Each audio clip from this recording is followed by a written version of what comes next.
ரிஷப் பண்ட் வந்து எல்எஸ்ஜியை விட்டுட்டு மறுபடியும் டெல்லிக்கே போகிறாரு. டெல்லி வந்து குல்தீப் யாதவை கொடுத்து மேலே 15 கோடியை கொடுத்து இந்த ட்ரான்ஸ்ஃபரை பண்ண போகிறாங்க அப்படின்லாம் நியூஸ் வந்துட்டுருக்கு. ஐபிஎல் முடிஞ்சு ஒரு வாரம் கூட ஆகலை, அதுக்குள்ளே ஐபிஎல் ட்ரேட் நியூஸ் வந்து பரபரப்பாக ஆரம்பிச்சிருச்சு.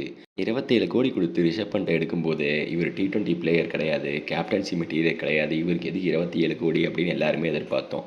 முக்கியமாக அந்த கொனேகா கிட்ட போய் ரிஷப் பண்ட் மாட்டி என்ன பாடுபட போகிறாரோ அப்படின்னு எல்லாம் நினச்சதுக்கு ஏற்ற மாதிரி 2 வருஷத்தில் இப்போது ரிஷப் பண்ட்டை வந்து டெல்லி வந்து ட்ரேடு பண்ணி வாங்குற மாதிரி சொல்லிட்டு இருக்காங்க. டெல்லியில் 2 பேர் வந்து டீம் ஓன் பண்ணுறாங்க, ஜிஎம்ஆர், ஜேஎஸ்டபிள்யூ.